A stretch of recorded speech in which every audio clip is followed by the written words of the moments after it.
En 2013, Chicago concrétise la promesse d'une ville connectée avec le CityOS, un système d'exploitation urbain alliant le big data à des programmes de surveillance, de sécurité et de circulation pour créer une métropole plus efficace. En quelques lignes de code, des hackers parvinrent à pirater ses serveurs centraux et à paralyser tout le réseau. Beaucoup pensaient que l'attaque marquerait la fin du développement des villes connectées. Ils se trompaient. Coordonné depuis le cœur de la Silicon Valley, le CityOS 2.0 est implémenté à travers tous les États-Unis, instaurant l'Internet des objets.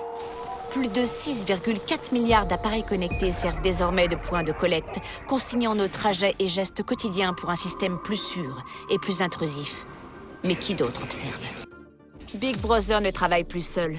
Des milliers de petits frères surveillent et enregistrent vos faits et gestes, constituant un profil numérique de vous qui pourrait être vendu, échangé ou volé en un instant. Les jouets analysent les enfants et communiquent leurs habitudes de jeu aux services commerciaux. Les appareils, consoles et systèmes de sécurité domestique ouvrent votre intimité à des sociétés.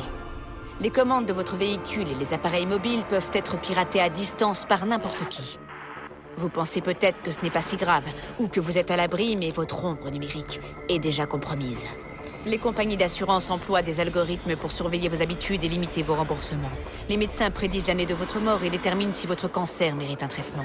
Les résultats de recherche et fils d'actualité sont manipulés pour influencer votre humeur et vos votes, générant des soulèvements sociaux à grande échelle. Vous avez moins de valeur que les données que vous produisez. Bienvenue dans la nouvelle réalité, où le contrôle est une illusion et se cacher n'est plus une option. Alors que les libertés individuelles sont menacées, la résistance s'organise.